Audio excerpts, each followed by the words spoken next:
This is your place for all things Grand Rapids Griffins and all things Toledo Walleye. This is the Hockeytown West Podcast with your host, Brandon Cook and Nick Harrington. And welcome to the Hockeytown West Podcast, your source for everything Grand Rapids Griffins and Toledo Walleye hockey. I'm one of your hosts, Brandon. I'm Nick. And I'm Travis. And we are pleased to be joined by another legend from the Toledo Storm days. He's a Riley Cup champion and a Defenseman of the Year in the ECHL while with the Toledo Storm. After his playing career ended, he found himself with the Chicago Blackhawks, where he was a pro scout for the team for 6 seasons. And in his first season, he was a part of a Stanley Cup championship team. Please welcome to the Hockeytown West Podcast, Derek Booth. Derek, how's it going? Doing good. How you doing, guys? Good. As you can see in the background, I'm up at my beautiful lake house. Yeah, you mentioned you're doing some construction up there and got to hide it behind a nice background, huh? Beautiful. Tell Dunk to suck it because he always likes to come up here. And I mean, he wants to come up here, but I haven't invited him yet. It's too nice. Oh, that's so great. Oh, man, how's your summer been? Going good. Did some hockey clinics. Had Ian working with me. Had Brandon Hawkins working with me. Alden Hirschfeld. So that went really well. Working with all the young guys in the Toledo area and surrounding area of Toledo. And it went really well. It's, you get guys that like Dunk, who's just one of my mentors, and Hawk, who I just actually met this summer through Dunk, and just a great guy. So, and Hirschfeld, I've had him for known him for quite a long time. So it was good. It's always great when you bring out the hockey minds, and it really helps out the kids around the surrounding area. That's awesome. So we're going to jump into this. We're going to start with your junior career, where you were drafted 4th overall in the 1987 OHL priority draft. What was that like? I mean, how'd you find out? What was the phone call like? Well, it's weird because you go to the OHL draft, and I think it was in Toronto. It was a long time ago. So, but worst speech ever. I didn't know how to really talk back then. So I get up there and I'm mumbling and just saying dumb stuff. But overall, it was an incredible experience to be drafted that high. Truly, I never thought I would ever play in the Ontario Hockey League. Being a kid from Niagara Falls, Ontario, it's such a huge thing. And seeing all players, like a lot of players have come through the Niagara Falls organization, and to be able to have a chance to play in the OHL and even actually get drafted that high was a big honor for me. So it was pretty cool. Just bad speech. You had a pretty successful junior career. How was it, despite playing for a few different teams? I've seen you were with a few different teams throughout your career, but did you enjoy your experience overall? Absolutely. To be able to play against the best players in Ontario, and watch a lot of these players take the next step, go in the NHL or go in the American League, and just being able to be around those type of players really helped my game out a lot. My defenseman my first year when I was in Cornwall was Matthew Schneider. And that year I got drafted, he was up with the Montreal Canadiens. And I mean, he was a big deal up there. And he was supposed to make the team, but they sent him down. And I'm his defense partner. Like, how am I going to help this guy, right? But Matthew was such a pro, such a great guy. And just really helped me through the process of learning how to play the game right. Another guy that you played with that had a really good NHL career was Owen Nolan. He's a beauty. I won't lie there. What was it like playing with him? It's funny because he's a bit of a weirdo, eh? But like dynamite guy. And to be able to play with him and watch this kid just dominate the OHL, watch him just do things at a young guy. Like, I was a young guy too, but what he did at the OHL level and like his compete level and his talent level and just the size of him, to be able to do it at such a high level. But I always kid with him, eh? He still lives, I think, just outside of Niagara Falls. Always just a bit of a different bird. but overall, just a solid guy and just a great teammate. How was he weird? Do you have like just something like weird that he did? music? Yeah, like he'd always listen to certain types of music. We're like, what is this? I'm like, come on, man. And just like, it's so long ago, but it just certain things like talking with them, he's just staring at you, and you're like, what the hell, man? You know what I mean? Stuff like that. But overall, like we kid, like, he probably called me a weirdo too, but, overall just dynamite guy. Haven't talked to him in a long time, but, yeah, just, we hang around weirdo guys. We have a bunch of weirdo guys on the Toledo Storm back in the day, and, just a few. Just a few. So he should have been a goalie, is what you're saying. Oh, don't even get me going with goalies. I'll tell you, we had a guy, Rick Tabaracci, and this was in Cornwall too. We had a really good team. And if you shot high at him, he'd warn you. And then the next time you shot high, you're coming around, you take a warm-up shot. So guy comes around, takes a shot. He told him and basically gave him a little bit of a warning. The guy didn't take the warning. Guy takes shot, goes around, gets in line, and here he comes flying, just blockers him right to the head, right? And we're like, what the hell? We're like, oh, you shot high on Rick. They're just nuts. So you're like, that's one thing you learn how to respect. Like, goalies are weird, won't lie to you, but you got to respect them because they can be off the wall a little bit. Jeez. Now, one of my favorite parts of the series for us, Nick and I being Grand Rapids natives up here, we didn't know about the Storm, and hearing how everyone ended up with Toledo has been a fun story. So how the heck did you end up there?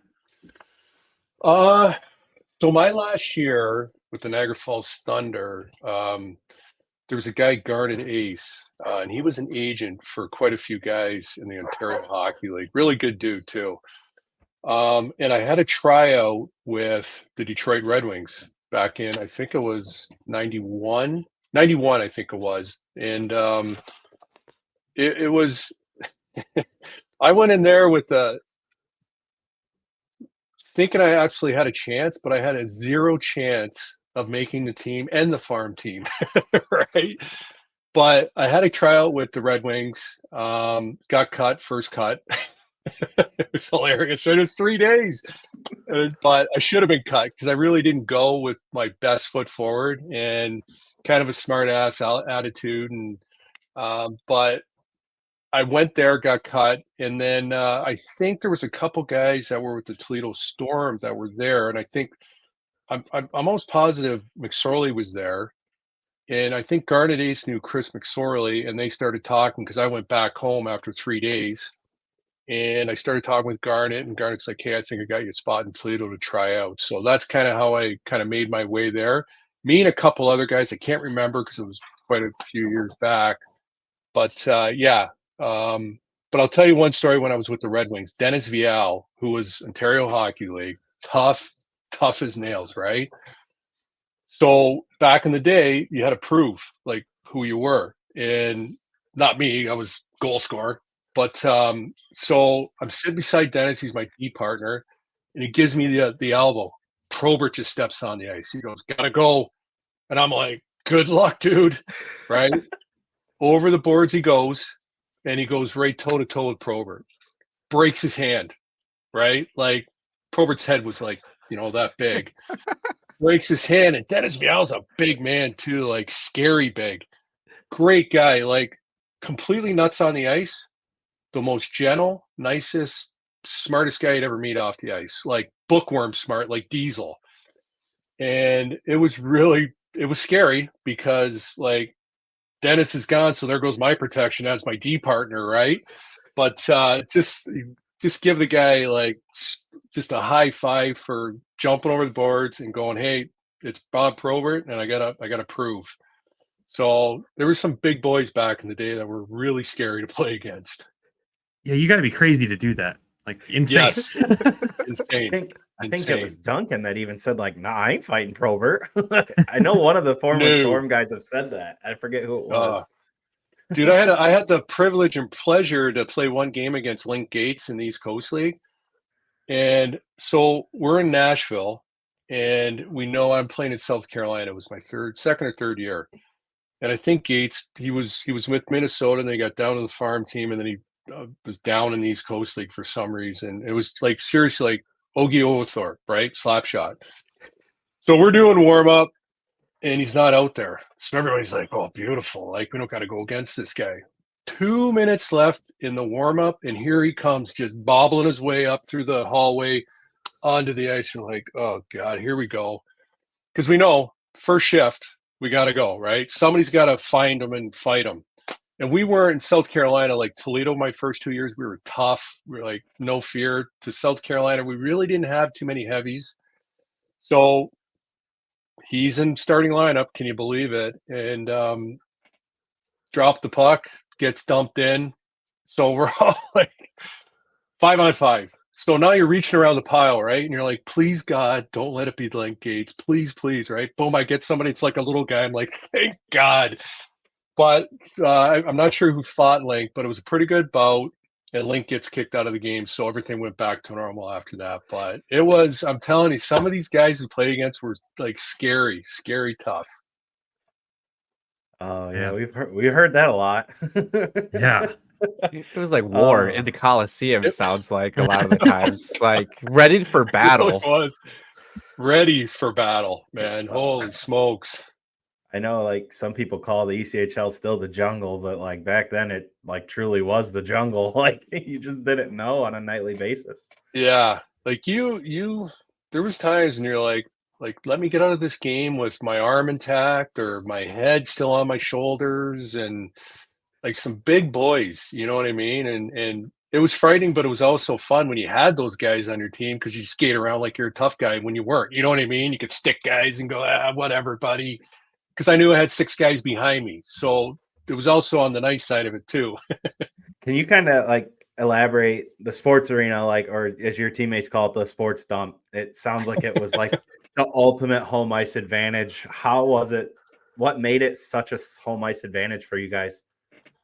You know, I hate picking on the sports arena because it's such a great thing in my mind and my memory and the fans. And it was nuts though, like roller derby nuts, right? And you know, it's one of those things where you come on, you go up the stairs and you go down the stairs right through the fans, and then you got to jump 6 feet down to the ice, right? Joking, but it was a far jump. Ice wasn't very good. Cigarette smoke everywhere. Glass is low, and you're basically on the bench sitting with fans, right? And a lot of good curse words, you know, flying around, and just a lot of insanity, like just craziness, and you know, but the advantage was we had the best fans in the league by far. They cared. They absolutely cared about what was, you know, like the kind of hockey that was on the ice. They wanted toughness. They wanted skill sets. They wanted to win. And, you know, it's when you have that kind of backing and that kind of a building, you got a good chance really to do good things. But yeah, it was, I remember the one time, it's our booster club president, right? I think, and again, a lot of my memories, I can't remember them all, but there's certain things, right? I remember I'm sitting beside, I think it was the booster club president, and she's over top of the glass and she is giving it to these players, right? Like I couldn't think of curse words as good as hers, right? And she's giving it to these guys. And I'm like, looking at her, I'm like, God damn, you are nuts, woman. You know what I mean? Like, and she just loved it. And I just loved it because her passion and the rest of the fans' passion was just so awesome. And so if you noticed, I got hockey DB up because I can't remember all the teams I played for, but I played in Peoria one year, right? So I married a girl from Toledo, and I was with her. She's still my wife 20 years, but 10 years. So I've been in Toledo off and on for 10 years playing. I go to the Peoria Rivermen. We're going to play in Toledo. And I'm like, fuck, this is going to be tough, right? Like we had a tough team. They had a tough team. So I knew it was going to be a battle. Now, all the fans have an idea who I am and know me, and I've got family members and everything.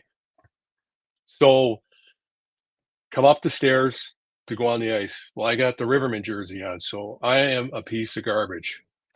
Fans are calling me everything. I suck. You're no good. You're a traitor. Screw you. And I'm like, I know you. Aren't you like one of my good buds? You know what I mean? Like, so get on the ice. They're over the glass. They're screaming at me. They're calling me names. They're in my face. Well, then I hurt my knee, right? I tweaked it. So now they're like giving it to me. They're calling me a puss. They're calling me like just giving it to me, right? And these are people I know.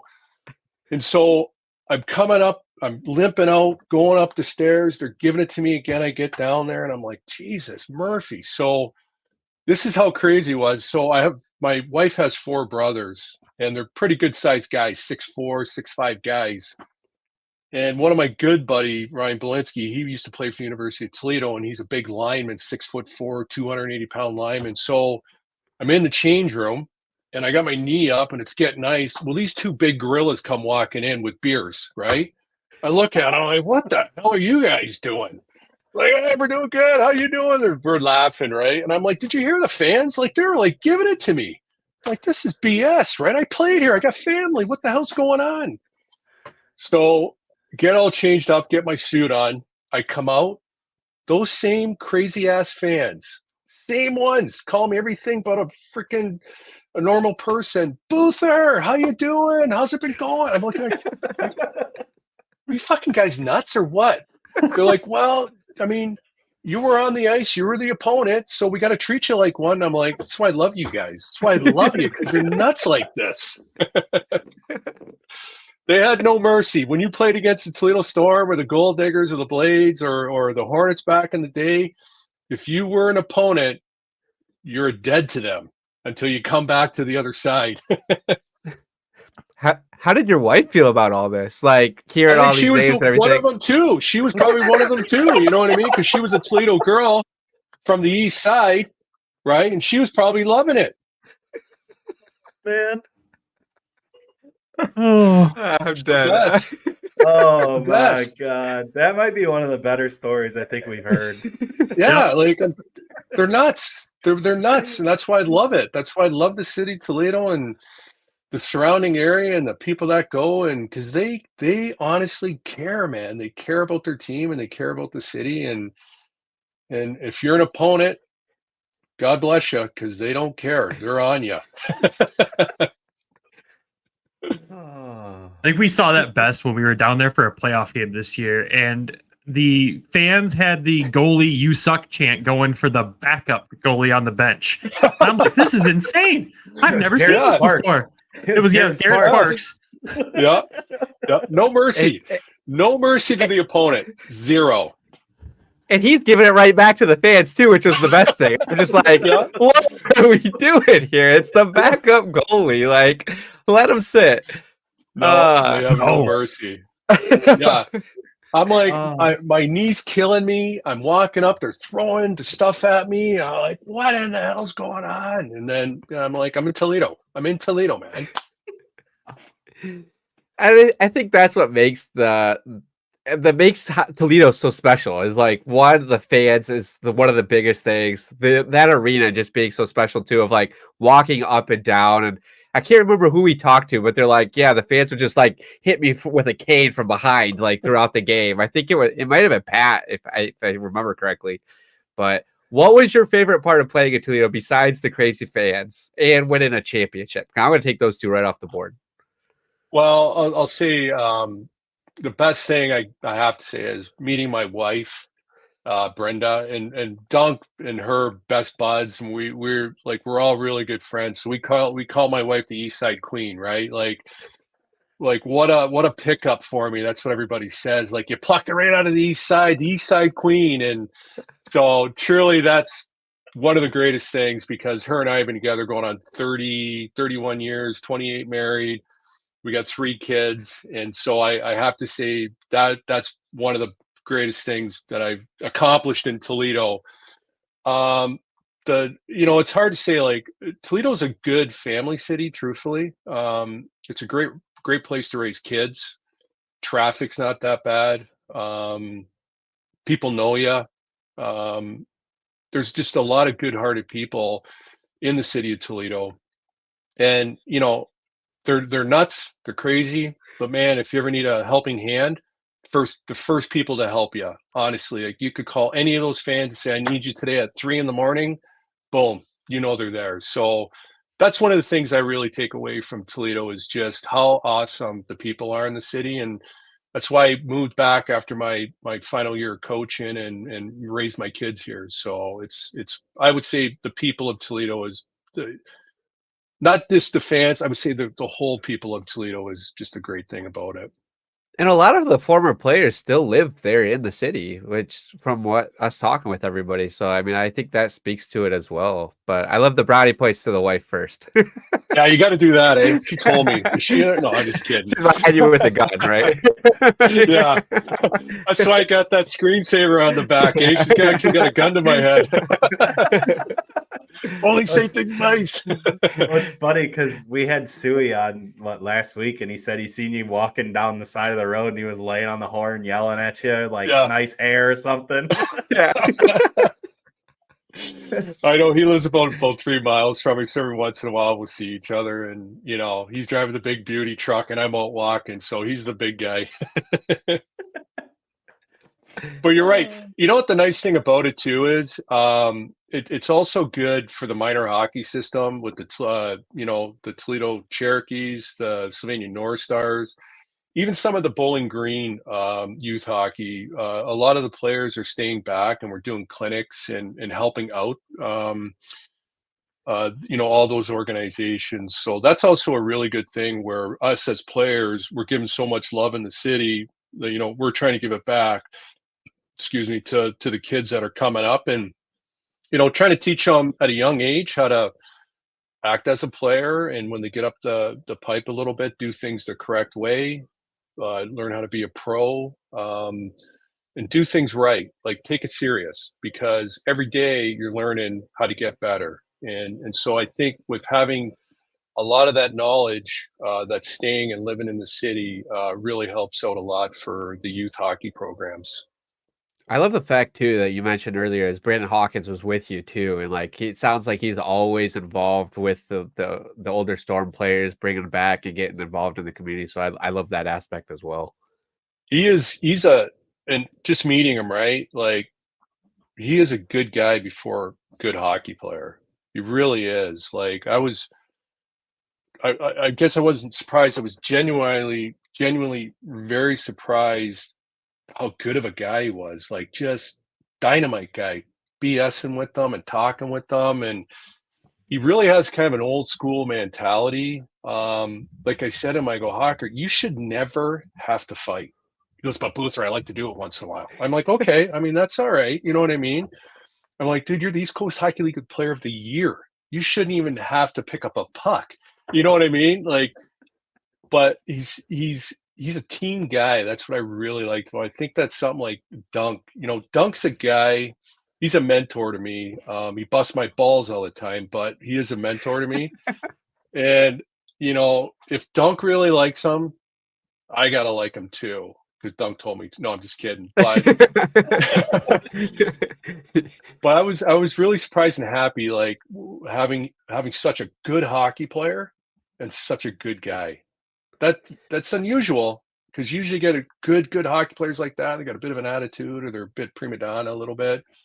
But he's a genuinely good guy, so he's going to be a great asset to the community of Toledo once he's done his pro career. We've had him on, and you could just tell like how genuine he is. I mean, I think he sends us a lot more threatening messages than what most people see. But yeah, where we're at and why we're not with him. But we try our best out here in Grand Rapids. Man, it's only when you don't show up, Nick. Anywhere. Yeah, that's when I don't show up.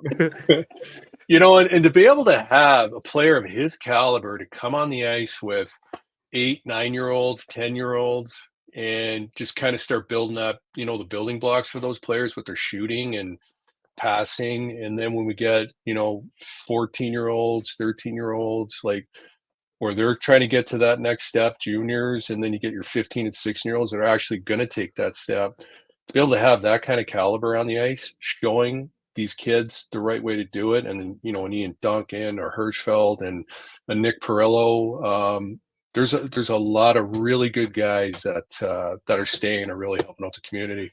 So can you describe how special it was to bring a championship to the city of Toledo? Yeah, and you know what? It's my only one too, as a player. So I didn't realize, truthfully, how special the season was going to be for me personally. We talked about Chris McSorley. I know you guys are interviewing him, and he was hard. It was funny because I think it was the 30-year anniversary, or there was something prior before that. Greg Bahalski was in town, and Macker and I were at button heads quite a lot, right? Because I was 21, I knew it all, and which I didn't. But he really believed in me, and he really expected a lot of me. And I didn't realize that until I was in my older years, and I'm like, Jesus, man, this guy made me such a good hockey player. I don't want to say such a better hockey player, just with his demand of doing things right. And then the rest of the guys to have leadership that we had on that team with Greg Bahalski, Ian Duncan, and Alex Roberts. Let me pull these guys' names up because I don't want to miss anybody that were just so freaking odd. Jabber, Hicksy, Corvo, Juddy. We had so many guys that, Dan Weeb, Potomsky. Like, I hate missing guys like Wade Bartley. Like, we had guys that were just very good hockey players and were great guys too.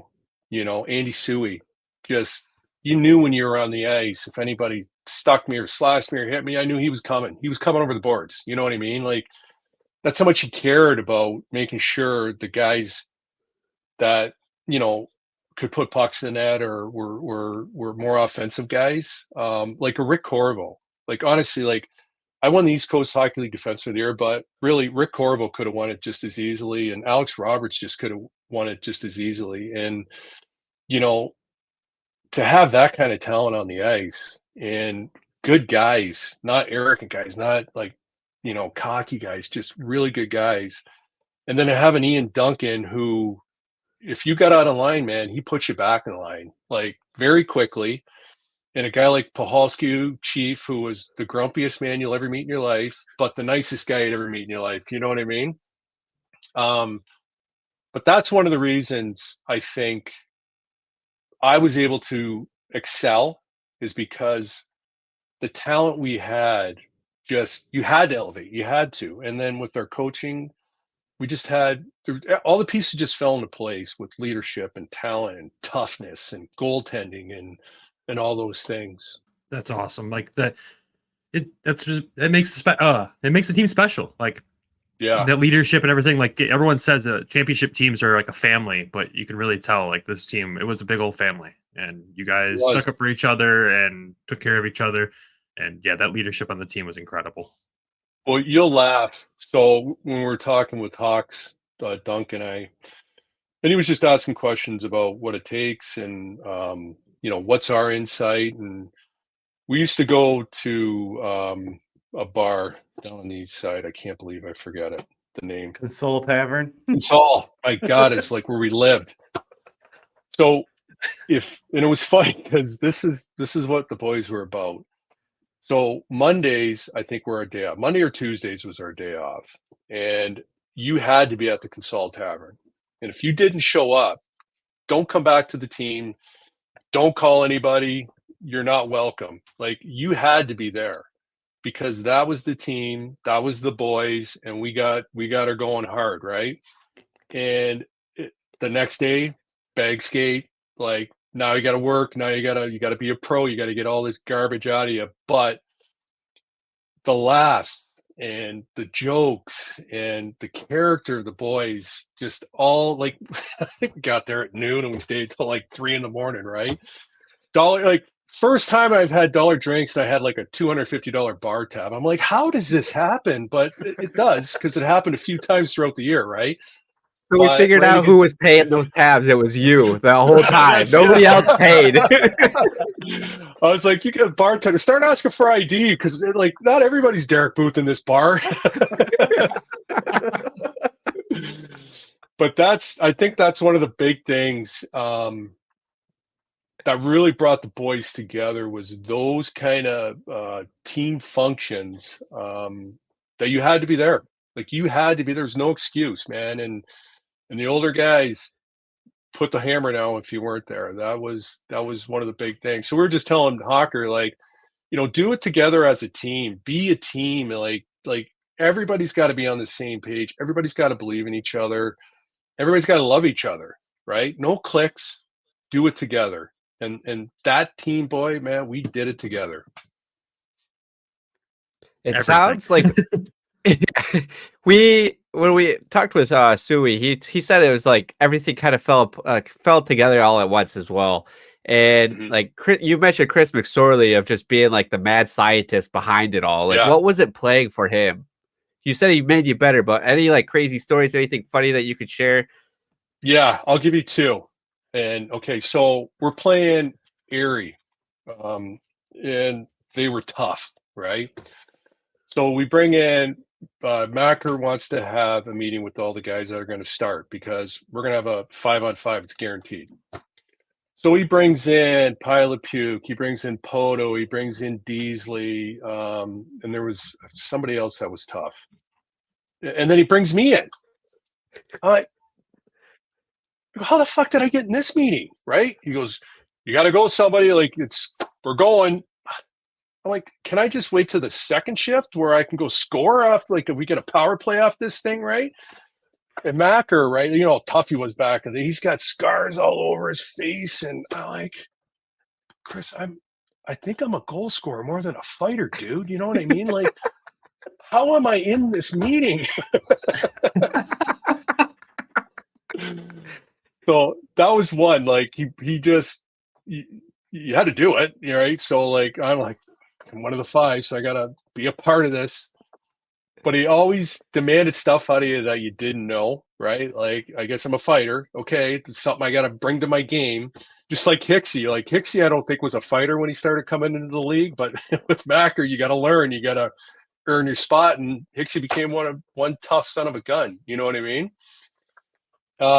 Another story, this is one of the funniest ones. So I can't remember if it was kind of close to the end of the year, and I was being a jerk. I was being a prima donna the night before the game, and I sucked. So the next day, kind of bags us, blames it on me. I think he also was blaming Corvo on it, and a little bit sketchy, but I was being a dick throughout practice. I really was. Like, when I look back, I'm like, what a douchebag I was. So he puts the whole team on one side, and I think me and Corvo on the other side, and we got to play all these guys. And he tells Diesel to freaking like fight me, run me, and like make it tough. And I'm like, holy shit, right? Diesel's like, Boother, I got to do it. I'm like, God damn. So I'm like, no. I go sit on the bench, right? I'm like, I'm not doing this. McSorley comes around the net, and I see like he's got the puck. I'm like, he's going to shoot the puck in my head. Comes around, I see him, he's staring at me, and he tees one up and duck right by my head. And I'm like, holy shit, dude. Right? But I swear to God, I deserved it. He should have hit me in the head with that puck. You know what I mean? Like, when I look back 20 years, I'm going, oh my God, what an idiot I was. So I was telling you, like I said to him and Pahalski, I forget if it was some big reunion we got together. I came up to both those guys and go, hey, listen, I apologize for being such a prima donna. I do. And they just looked at me like, both of you were, but we'll give you a break on this one, So it's exactly what I need. I need guys like Duncan, McSorley, and Pahalski, and just the guys that stick me in my place and teach me how to be a real pro and teach me how to do things right. And if I get on the line, you're getting a puck at your head, or I'm sending Diesley after you, or I'm surprised you didn't get traded after talking with Suey about how many times like you didn't take a puck or you didn't fight, you were gone. You were shipped right out. So somehow you managed to stay on the team. So you did something right. I was fighting. I had to. The one thing we saw too is everybody's penalty minutes jumped from season 1 to season 2. So I mean, it makes sense. Oh, and this is the last one. We're in I think Lexington, Kentucky, and so I said to Scotty Lurman, the trainer, go, hey, can you give me a towel? He throws it down to me, and I'm wiping because the D and the forwards are separated. I wipe my face and everything, and a forward goes, "But they're talking about the towel." I throw the towel. It drapes over McSorley's head. I don't know how, dude. I don't know how I did it. It drapes over his head, and I'm like, "Oh my God!" Right? Because when he looks at you, it's like you're dead, right? And I'm just like staring ahead. But I see him pull it off. I'm like, sorry. Right? Like, fuck. Oh, is this my before God. or after you got the puck shot at you? This was before. Right? So I think all this shit's building up where he wants to kill me.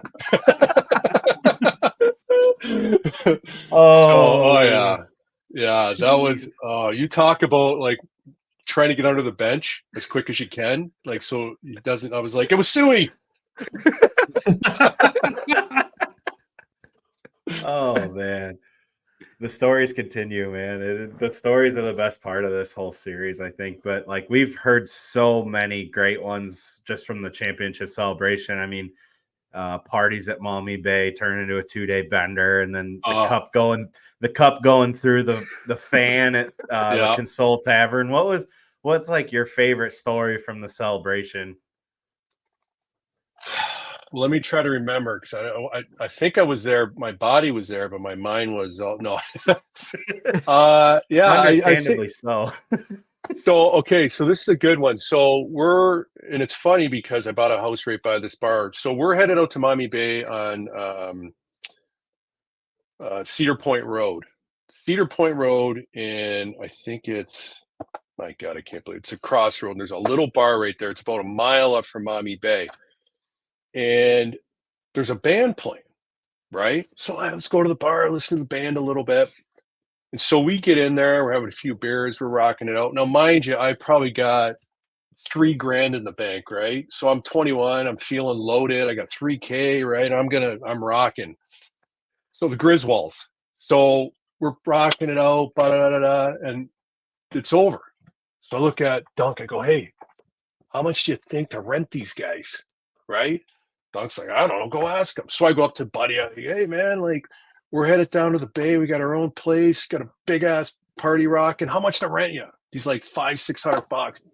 Go to the bank machine, get my money, give him 500 bones. I'm like, see you in about an hour, right?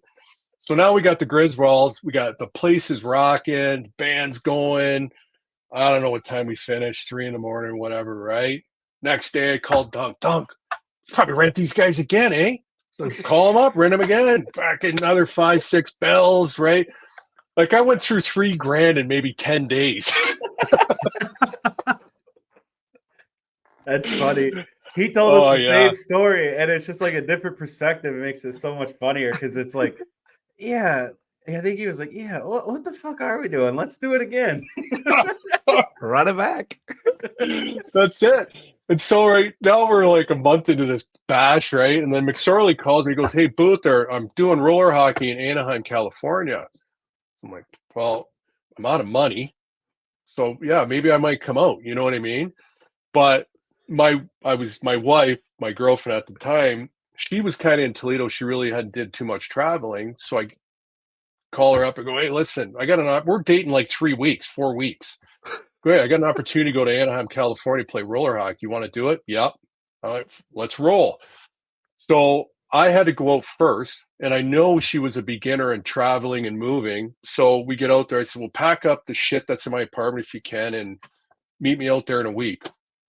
All right. So she flies in. Well, in that week, we meet this guy, Chip Ryder, who had a place in Newport Beach, beautiful place, and he sold Mercedes-Benz. So I go, hey, Chip, I said, my girlfriend's coming into town. He goes, I got a Mercedes-Benz for you, convertible. He goes, pick her up with it. I'm like, hey, this is pretty cool. You know what I mean? So I pick her up. We're walking in the parking garage. And lo and behold, there's a piece of shit car right beside my convertible Mercedes-Benz. So I got her bags, wallet, wheeling up. And I go right to the piece of shit car. I go, get in. I go, that's all we got. She's like, what? Like, what are we doing? I go, it's just part of the gig. You know what I mean? And I go, I'm just fucking with you. And I go, the Mercedes right here. She's like, Derek, enough. Come on. I just got 4-hour flight. I don't want to. I go, get in, man. I got the keys, right? I beep it. She's like, did you steal it? Like, what the hell, right? So that was a pretty good moment. But so we get to the hotel. We stayed in hotels right down the street from Walt Disney World and stuff like that. It was really cool. So I knew she was a beginner because I'm unpacking some of my shit and there's a bag of garbage. I go, Brenda, did you just pack a bag of garbage and fly it across the country? She's like, Derek, I was rushing. I go, yeah, you did, man. So she packed a bag of garbage. So I knew she was a rookie at that time. So I gave her a bit of a break. And so the next day, the first time McSorley tells me, you'll get it, no problem. I'm like, Macker, I've never rollerbladed. Like I've never rode, like the old 4 roller blades. I'm that old. We used to do those, right? Well, these were the single inline skates. And when he was trying to get me out, I go, Mac, I've never skated on something like that. Oh, you'll get it. So I get out there, roll up to the rink, ready to step on, puddle of water, step through it, fall flat right in my face. And I'm like, this is tougher than I'm like, I was like, you flew me out, you're paying me. I have no idea what I'm doing. It took a solid 2 weeks to really get my feet under me. And once I got it, it was actually pretty cool to be able to be a part of that. And we won the actual RHI championship too. So I won in April, and then I won again in August. So that year was a pretty awesome year for me. We should have had that added to your accolades of the intro. Sorry about that. Yeah. I didn't know anything about that. My RHI cup. I didn't know anything about that. Oh man, you mentioned Duncan a couple times. He actually gave us a few things to ask you about. First was like, oh god, no dunk questions. how many assists did you actually have? Because he said that you would go at the refs like 2-3, 2-3. It was me. Give me the extra assist. Well, there was always, if there wasn't a third assist on there, I thought somebody should get it. So I was just like, hey, ref, I mean, if you're not giving it to anybody, like I would take that, no problem. They don't ask how many. I mean, how, they just asked how many. So that's how I thought, right? Just to get as many as I can. And then his second question was about your first call up to the Phoenix Roadrunners in the IHL. Where were you when you found out? And how was it meeting the coach? Oh, okay. So this is where I don't know why I'm friends with Ian. Like, this is one of the examples where I don't know why I'm friends with them. So we as a team in Toledo like to have fun. So I think it was a Tuesday night. For some reason, we're having a good time again. And it's about 11 o'clock at night, and we are feeling great. Get a call, Boother, we're going to call you up to Phoenix.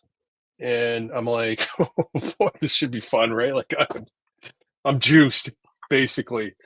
So get on the flight in the morning, fly out to Kansas City, meet everybody, practice. And so Dunk and I are, after practice, walking to go get something to eat. And I am like dying. I'm thinking we're playing like either Thursday or Friday. But he's like, Booth, we play tonight. I'm like, oh my God, you got to be kidding me, right?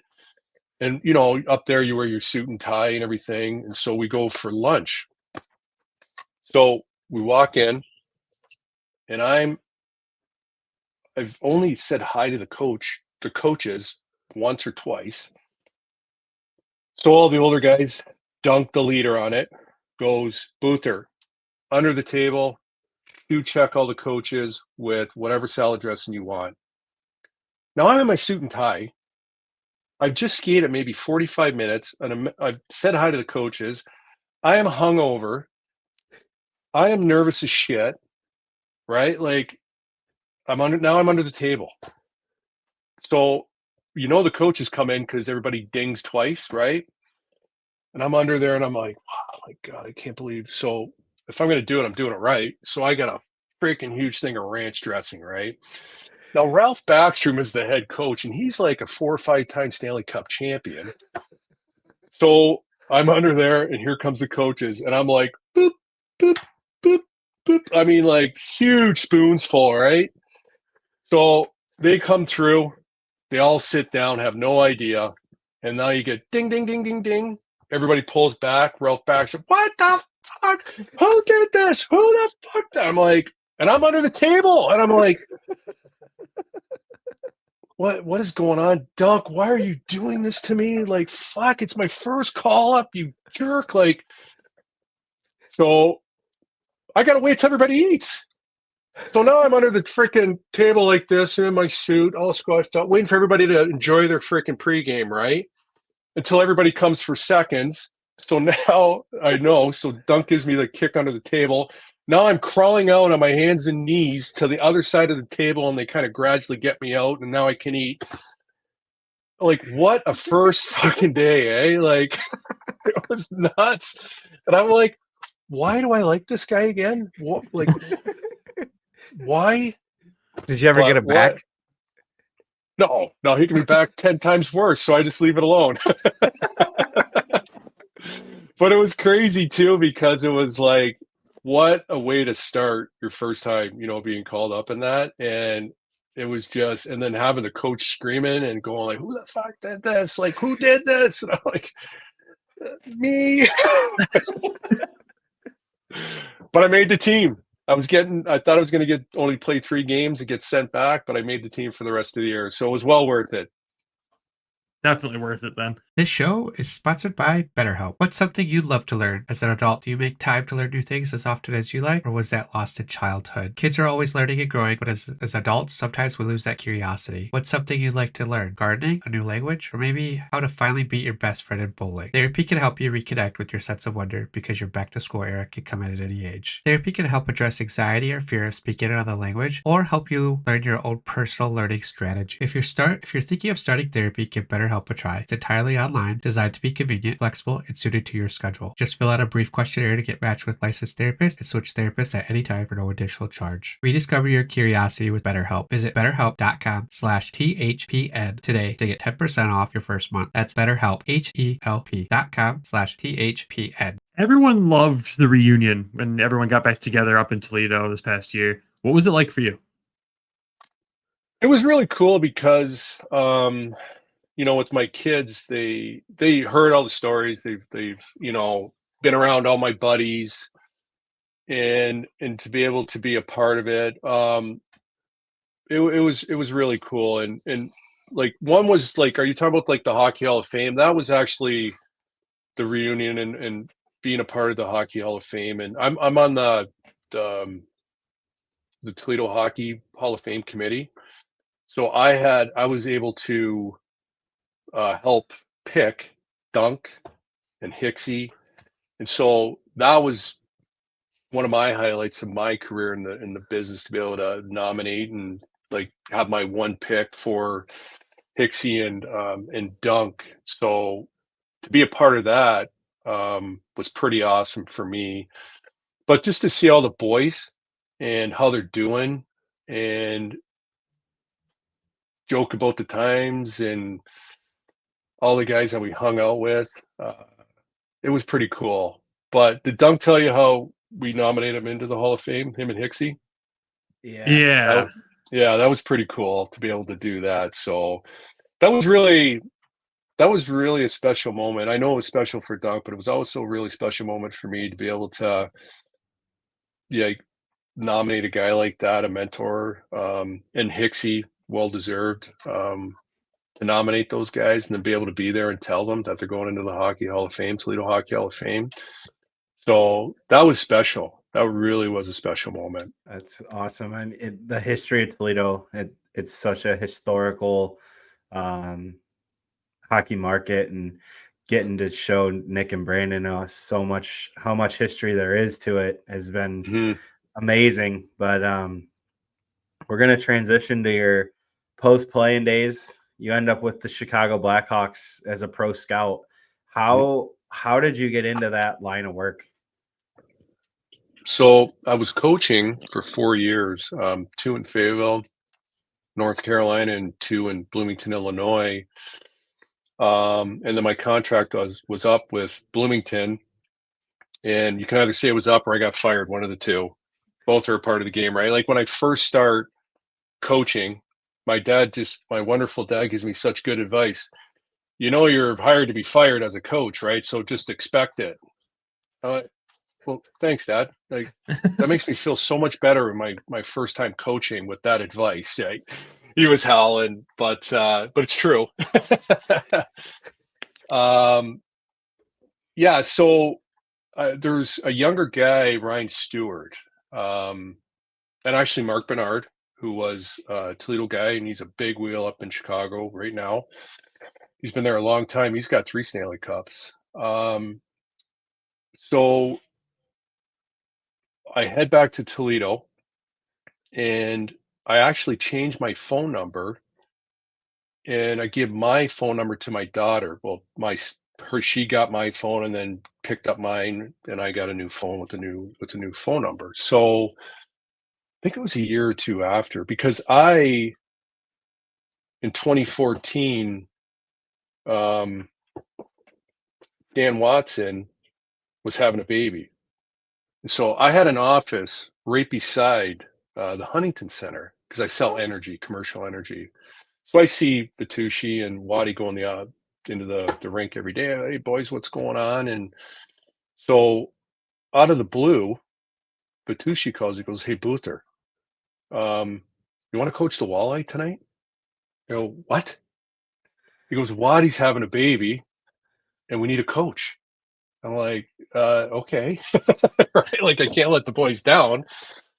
So yeah, so I do that, and after the game, Waddy calls me and he's appreciating everything, and he goes, "Hey, can you stay on for the rest of the year?" And I said, "Well, yeah, I'd love to do it, and I just probably can't make a lot of away games." I said, "But every home game practice, I can be there." So I did that, and then I think it was a year later. Ryan Stewart called me, Niagara Falls guy. I had talked to him after I got fired or finished my contract, and he goes, "Boother, if I ever get something, I'll call you." I'm like, "I appreciate that." Da da da da da.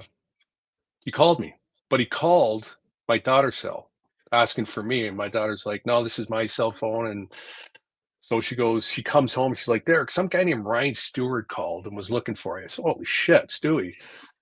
So I call Stewie up. I go, "Stewie, what's going on?" He goes, "Do you want to work for the Chicago Blackhawks?" I go, "What?" He goes, "We're looking for scouts. Got a new program coming in, and we're looking for guys. And I told you, if there's ever an opportunity, I'm going to call you." So you talk about a stand-up guy, right? Like just great guy. I think he's like 7 years younger than me. So when I was juniors, he was a young guy and used to come watch play and stuff like that. So, and then I think he went to Canisius College. So we used to practice together in the summertime and staying in shape. So really nice guy. So he goes, "If you want to do it, you're going to have to go meet with Stan Bowman and all the guys and go from there. So we're going to fly you into Chicago, da da da da da." So I said, "Okay, cool." So I'm sitting in the lobby at the United Center, and Mark Bernard walks through the doors. "Luther, what's up, man?" I go, "Hey, Bernie, how you been, buddy?" "Good." He goes, come back to my office."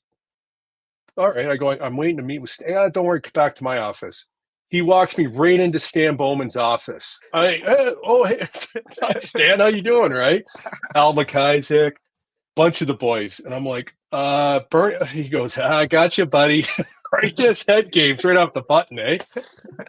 So I meet with the guys. It was great, and it was just talking hockey, and I go, Stan, I've done everything in the game except I think drive the Zamboni, and I really would like to do that sometime, So, but just ask about contacts and insights of players and what they were doing. Is I was going to be scouting Division I hockey, which I've never done because I was junior hockey, and so it is a different ball game. Div 1 hockey, junior hockey. So I really kind of had to learn the whole NCAA kind of inner games and how they play each other, and then you got your Big Ten and Hockey East. So really learned a lot, but took me a while to get into it. But it really was a pretty cool thing to really start to understand as what scouts are looking for in players. And it's not about a win. It's not about how good the team is. It's about the player and what he does. How can he help the Chicago Blackhawks, right? So that was a bit of a learning curve for me, which I loved it. It was just another avenue of the game that I just got to really learn. And I got honestly, truly, truly lucky when we won the Stanley Cup to be a part of that organization in my first year, right? So talk about lucky break, right? Like going from being released or fired as a coach to winning a Stanley Cup, like that's hockey, man. 1 minute you're this and the next minute you're down and you're in the dumps and everything's shit, right?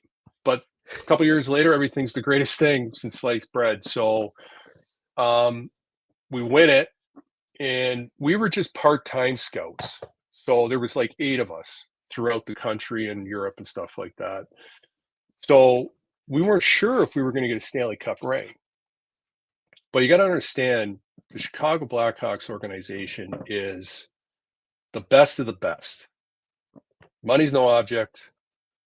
They're true pros, the best of the best. So my wife and I are walking through Costco. Ryan Stewart calls me up. He's like, Boother, what's going on? Da, da, da, da. I go, not much, just wife far away. He goes, go get your finger size for a ring. I go, are you kidding me? Right? I'm tearing up. I mouthed into my wife, like, I'm getting a Stanley Cup. She's crying. I'm crying. And like, we're hugging it out at freaking Costco, right? It was so freaking funny. Nothing better than that. Right? People are thinking like, what are these dummies doing? You know what I mean? But it was such an emotional moment, like to go through all these times in your life and the game and the ups and downs. And this is the holy grail, man. This is it. This is what you do it for.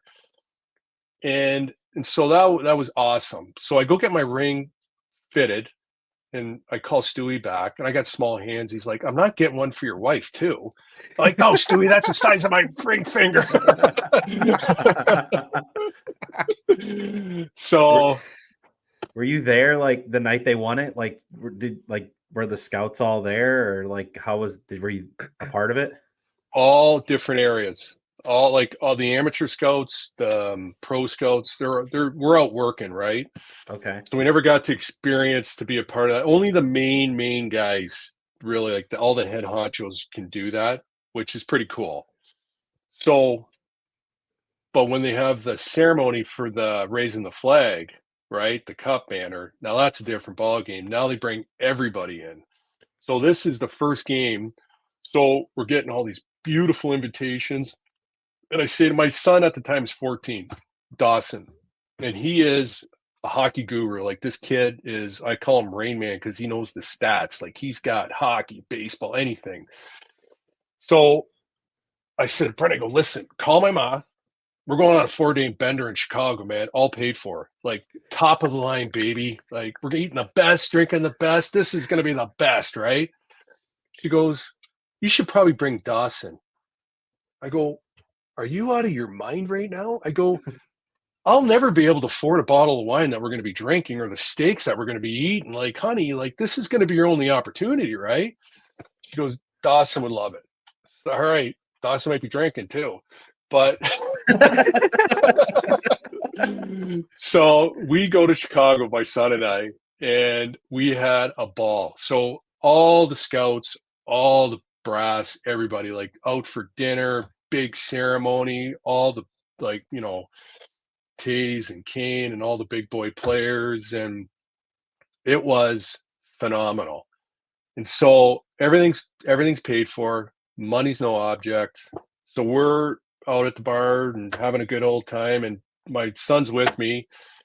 He had one beer. I had to give him one beer. It's celebration, right? So we get back around 3:30 to the hotel, and he goes, Dad, I'm hungry. I go, son, order whatever the fuck you want. It's all in team, buddy. So he's getting a hamburger, fried chicken sandwich, like 4:30 in the morning, right? My kid's up with us. We're crushing food. You know, we're just having the freaking time of our lives, man.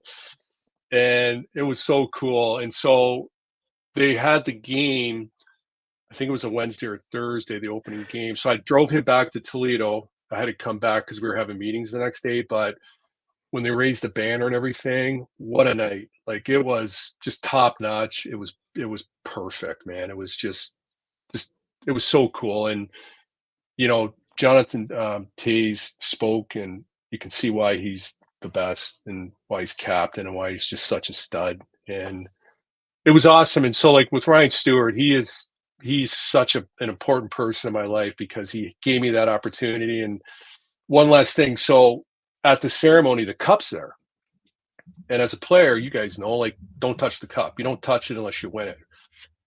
So Stewie goes, come on, Buther, let's go to the cup. Let's take a picture. So he gets there. He's won it twice. So he puts his arm around it. And I'm just kind of like standing beside it. And he goes, what the fuck you doing? I go, what? He goes, put your arm around the cup, you douche. He goes, you won it. And I'm like, oh shit, yeah. But it was just like, I was very nervous because I'm hanging around like all these like just studs, man. And it's kind of overwhelming. And, you know, but I'll tell you, the Chicago Blackhawks, all the alumni, all the guys like just were there. They got Stanley Cup rings, like, and my ring is, I wish I would have brought it, but it's massive. Like, I'll show you guys sometime. It's all diamonds, like 325 diamonds. It's 11 carats. It's worth like 50 grand.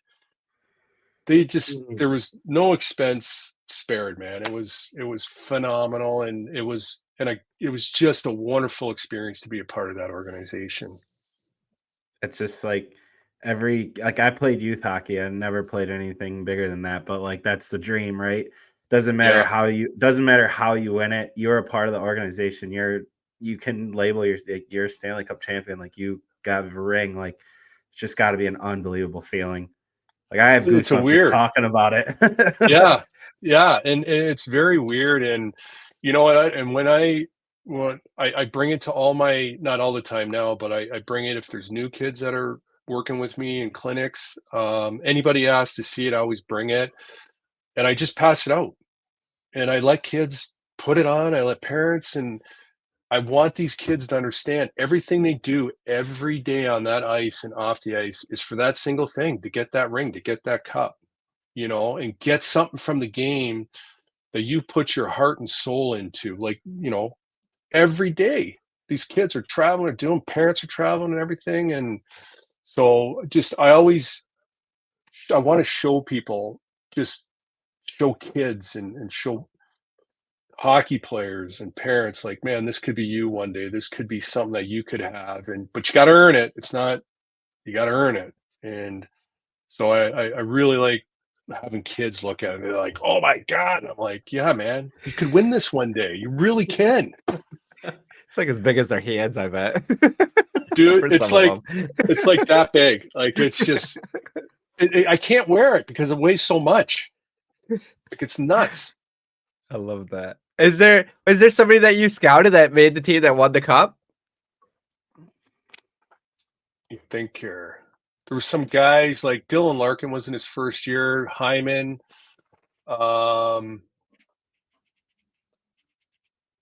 me think. No, I don't think so, because that was the last year that they won it. And I was just starting. So no, I didn't have anybody that I could put my name on there. I wish I could have. I can lie. It may or may not make the episode. Yeah, I could lie, and then Dunk would fact check me, and then he'd rip me a new ass on to you guys. So I got to stay straight and narrow on this one. You mentioned Waddy. Do you have any good stories with Waddy since he is our coach over here at Grand Rapids? Are you going to be over here coaching with him at some point in time? Maybe substitute in a couple games, or? Waddy is one of the funniest guys I have met. He's Really? got such dry humor, and I'll tell you, he is going to be an NHL coach one day. He's got it.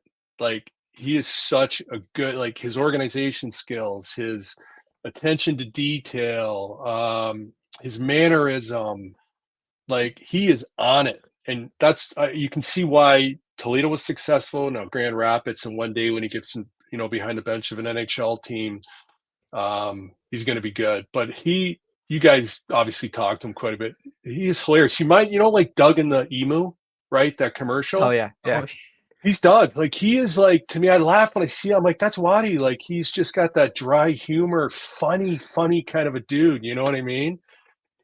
So, great dude. When you guys see him, tell him I say I haven't talked to him in a while. But man, he's a rock star in my books. We love him here. Absolutely love him here. Yeah, he's incredible. We're so lucky to have him here, honestly. You really are, and he's going to build that organization, and he's going places, man. He really is. Yeah. He's the only reason I re-upped my season tickets last year. I'll be honest. Like, Nice. I was so devastated when he left, and then I was like, "Oh, I got to start watching Grand Rapids now," and now I'm a part of this. Yeah, that's awesome. Well, that's a nice thing. Like, Derek Lalonde, with Detroit, and you got Waddy, you got there's so many. That's just such a great organization too. And you can see just all the good people they bring in there, and just high-end talent coaches and staff, and they'll get there. It just takes time, like, just you put the right people in place. And Derek's a great guy. I've talked to him a few times when he was coaching the Walleye, and you can just see, like, these guys, like, they have it. They just got it. You know what I mean? Yeah. No one knows what it is, but they've got it for sure. They got it. Yeah. True. I wish I had it. I wanted to. Oh, we all. you do have it. It's on. Yeah, the, so you have one. Yeah, I know. I keep forgetting, right? Because, like, you're up in the stands, you're not, like, behind that bench or on the ice. It's a little bit different of a feel, but yeah, I do. They can't take it from you. That's the thing. They cannot take that from you. You have it. And it's so funny because everybody goes, "You should probably sell that." I go, "Are you out of your mind? Like, there's not a chance. You couldn't offer me $1 million. I wouldn't take anything. I mean, since I've been 5 years old, that was my dream to have something like that. I wouldn't sell it for the world. Never." Yeah. Don't sell that. No, God, no. But if you're willing, I'll give you $1. Nope. No chance. Well, I think that's all the questions we have for you, man. We really appreciate you coming on and doing this. And this is some incredible stories. And again, just continues to put the pieces of the puzzle of the Toledo Storm together for Nick and myself. And Travis gets to go down memory lane. So it's a good time. So thank you. Well, you're very welcome, and thank you for having me. I know it took a while to get me on here, but my wife says I'm a procrastinator, and I am. I have to admit it. But yeah, what Travis, you were saying about getting all the boys together sometime. Dunk had said it to me. Absolutely, anytime. I'd love to do it, just to be around the guys again and hang out with you guys, and it'd be fun. Yeah. We'll cook something up like that. I think that would be a good time. So, but again, man, thank you. This was a blast. Thanks for having me. TD, Tundi, taking it to the house, whatever you call a touchdown, they matter more at DraftKings Sportsbook, an official sportsbook partner of the NFL. Ready to place your first NFL bet? Try betting on something simple, like a player to score a touchdown. I know I'm going to be watching the Detroit Lions. I hope you guys are too. Currently, the Lions are over 52.5 points and a negative 112 for the bets this weekend. Ready to do a touchdown dance of your own? Score big with DraftKings Sportsbook, the #1 place to bet touchdowns. Download the DraftKings Sportsbook app and use code THPN. That's code THPN for new customers to get $250 in bonus bets when you bet just $5 and get 1 month of NFL Plus Premium only on DraftKings. The crown is yours. Problem, call 1-800-GAMBLER or visit www.1800gambler.net. In New York, call 877-8-HOPE-NY or text HOPE-NY 467369. In Connecticut, help know for problem gambling, call 888-789-7777 or visit ccpg.org. Please play responsibly. On behalf of Will Casino and Resort in Kansas, 21 plus, age varies by jurisdiction, void in Ontario. Bonus bets expire 168 hours after issuance. cdkng.com/football for eligibility and deposit restrictions, terms, and responsible gaming resources. And welcome back to Just the Three of Us Boys. That was a good one. Another good one. Part 5. We can officially say part 5 of 6 of this year's Storm series. And Booth was just incredible. I didn't anticipate that many good stories. And man, he was full of them. His Blackhawks time, too. That was really interesting to hear about that. And it's cool that he got a ring and all that stuff, too. And yeah, it was fun. But what's your biggest takeaway? I'm going to go to Travis first on this one.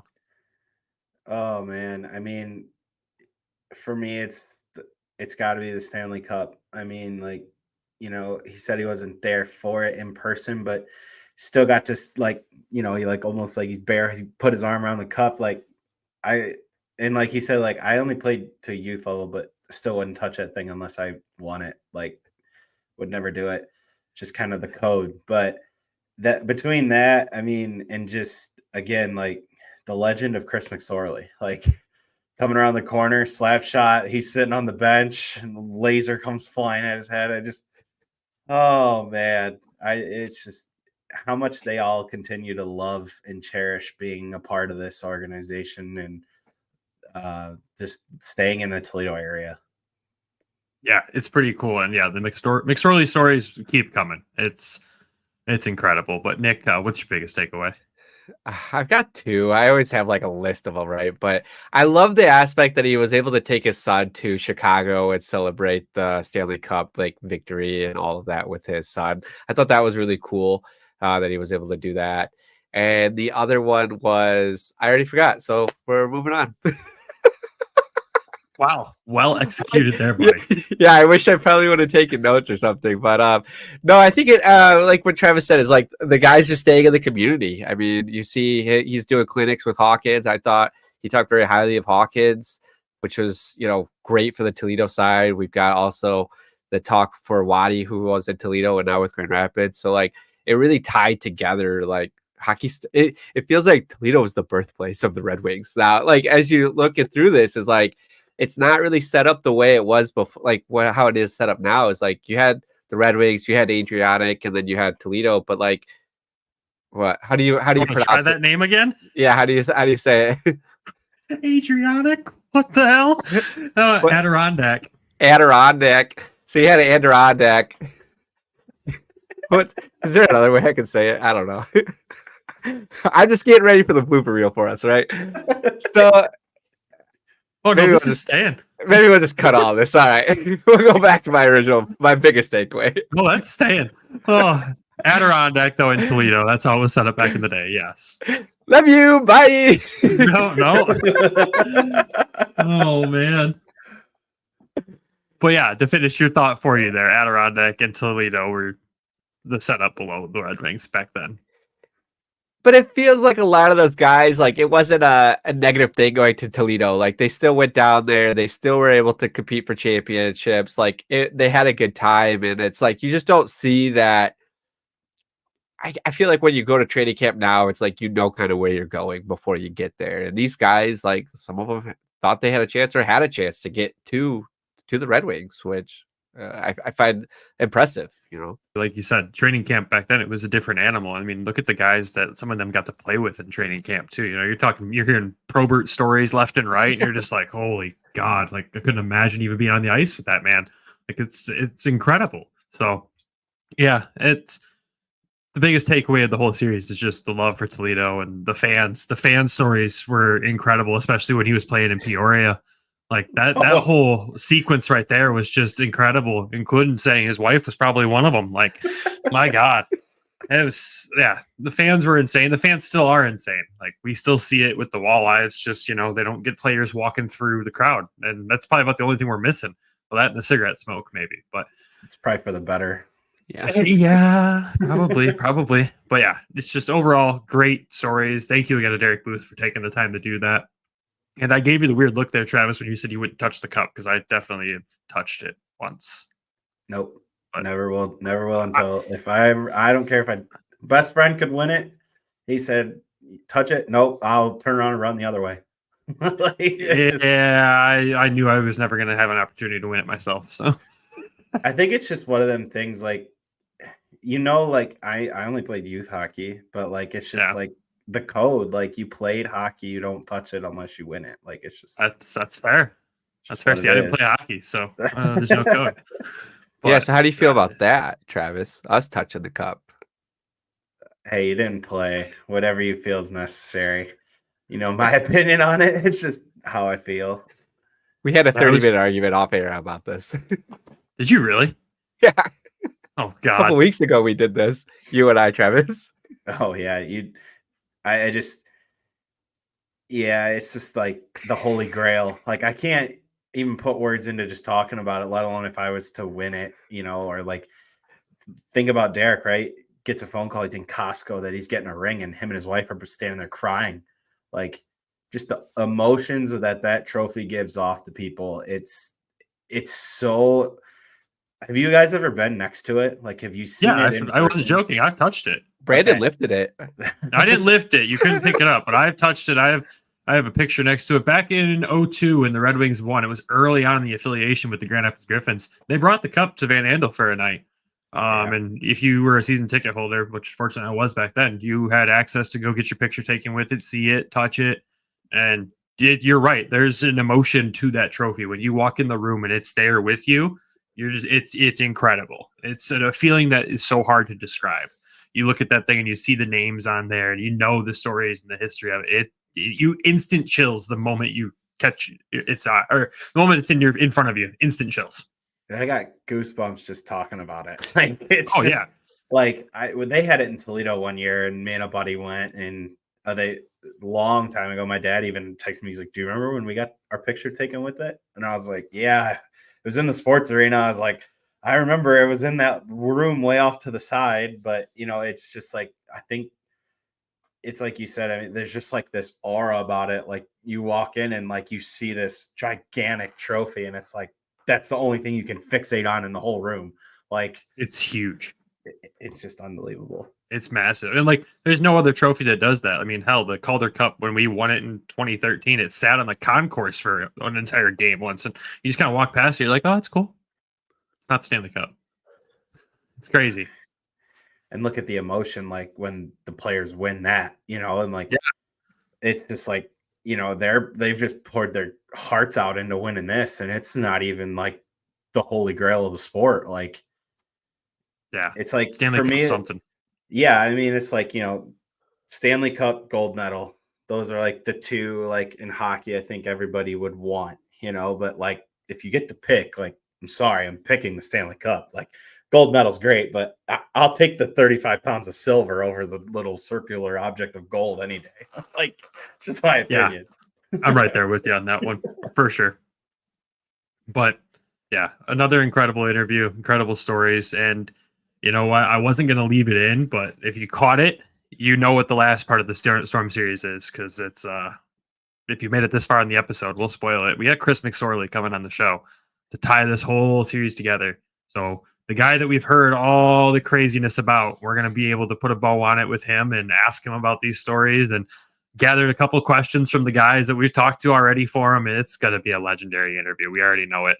So we're extremely excited to do that. We haven't got the chance to do it yet, but it's coming up here soon for us. And if you made it this far in the episode and you have a story you want us to ask McSorley, make sure you drop it down in the comments of the video, and we'll try to make sure it fits in there, and hopefully he answers it, and hopefully we just get some more legendary moments out of there. Or he's going to tell us these guys were lying about every single thing they said. This is how it really went. I mean, he did tell me that on the phone. Like, when I Duncan calls me, he's like, "Hey, Chris McSorley's on the line," and I'm like, "What?"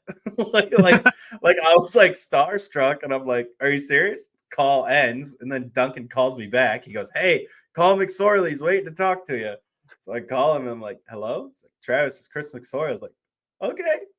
I'm talking to Chris McSorley. Like, how's it going? I'm driving down the highway. Like, it's just like, oh, it's just unbelievable. Again, like, where would we be without Ian Duncan right now? Like, Yeah, shout out to him. Oh, just, you know, they can't even describe how many times I've laughed just getting a text, or he's called me a few times, and he's done so much for helping us get this. And I know we were all super excited when McSorley is like, yeah, come on. And, you know, I love that it sucked that we couldn't do it yesterday, but I like that, you know, we got Booth in, and now we have another story to ask him about. So it's just even better. Yeah, we're definitely bringing up the puck almost to the head. We have to. So. And then there's like those 2 videos I showed you guys, like clipped. Yeah. Oh, like the sticks going onto the ice, shirt. It's just like, and if you look back, it's funny because Booth even said, like, at one point he's like, you know, it's like you're sitting in the crowd, and if you watch the video back where he like launches the sticks out onto the ice, there's a person going like this, like holding them back from like going onto the ice. Yeah, I saw that. I was like, holy God, they really were sitting with the crowd. This is insane. But I mean, yeah, if you were a hockey fan in the 90s, you know who Chris McSorley is just based on those videos. They went viral when things didn't go viral back then of him chucking stuff onto the ice. And like, I've seen the clip and then it never put 2 and 2 together of who it was. And now I'm like, oh, God, yep, this is going to be legendary. Oh, it's going to be great. Well, with that, boys, we'll wrap up this episode. Thank you, everyone, for tuning in again to this. And, of course, thank you to Derek Booth and Ian Duncan, legend, for getting us all going for us. And got a few more big interviews outside of the Toledo Storm series. And then we're back to regular season content, boys. The season is almost here. So, but as always, we have to thank our sponsors, Everything Hockey. Make sure you head over to everythinghockey.com. Use code WEST to save a few bucks off your order. And, of course, DraftKings and BetterHelp as well. And the Hockey Podcast Network for being fantastic partners with us. And the supporters over on Patreon. We've got Alan and Lori have both signed up, and right now this month we're still doing all free content out there for you to take a look and sneak preview of what's to come. So yeah, a few blooper reels out there, and Nick and I sat down and talked football before this crazy weekend of football this past weekend, and that ended up out there. And watch that now and see my sadness of the Michigan game this past weekend. But before we get too off track there, we'll wrap up the episode. So thank you again to everyone, and as always, go Griffins, go Walleye. Love you. Bye. Thank you for tuning in to the Hockeytown West Podcast. Be sure to check us out on Twitter at HockeytownWPod and your host, Nick at GR Hockey Guy and Brandon at Brandon GR Hockey.